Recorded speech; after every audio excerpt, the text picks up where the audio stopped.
Hey guys, welcome back. Today we are going to make Sunday dinner together. We will have smothered pork chops and gravy with onions, mashed potatoes and gravy, sweet carrots, and sautéed green beans. Some of my favorite things to have. Right here I'm just peeling my potatoes. I have rinsed them and now I'm cutting them up in a pot of fresh water with a little bit of salt. They are now on the stove and they are boiling until tender. I have already seasoned my pork chops, and I seasoned those with salt, pepper, onion powder, garlic powder, and a little bit of Slap Your Mama. Right now I'm adding in some fresh vegetable oil to my pan. And when I was growing up and my mom used fresh vegetable oil, she always added maybe a tablespoon of butter to it just to make sure that everything browned up nice and golden. Because a lot of time with fresh oil, you don't get that nice golden brown to your meats. The pan that I have on the side is what I'm going to be using to saute my green beans in.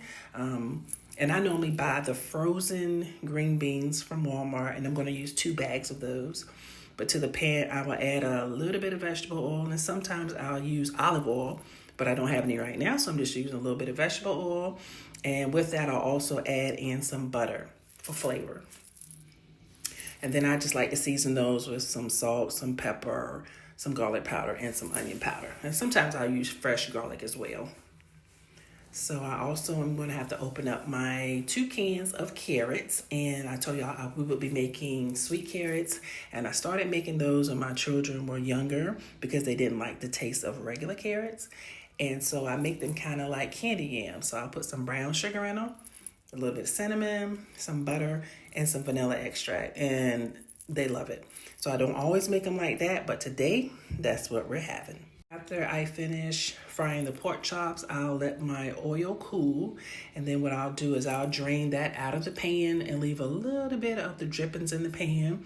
I'll add my onions to it, and then I'll go ahead and saute those until they're translucent. Once they are translucent, I'll go ahead and add in my browned flour.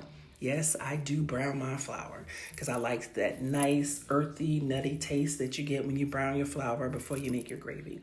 So then I'll add that in there with the onions and I'll stir it around. And then once it's thickened, I'll add my chicken broth to it. Now, I don't really have measurements on it.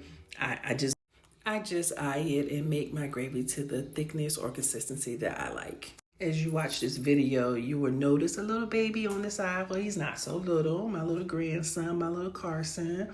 I called him my little Pat. When he was born, he was 12 pounds, 9 ounces. He is now 8 months old, and he's like 33 pounds. So he is a big dude. But he's the sweetest little baby ever.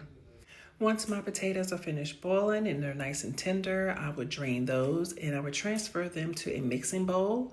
To that, I will add salt, a little bit of pepper, lots of butter, and I use evaporated milk to cream my potatoes. I said cream my potatoes because I use a handheld mixer. This is the way my mom did it when I was growing up, and this is the way that I do it as well. I do use the term creamed and mashed interchangeably. However, I always use a handheld mixer.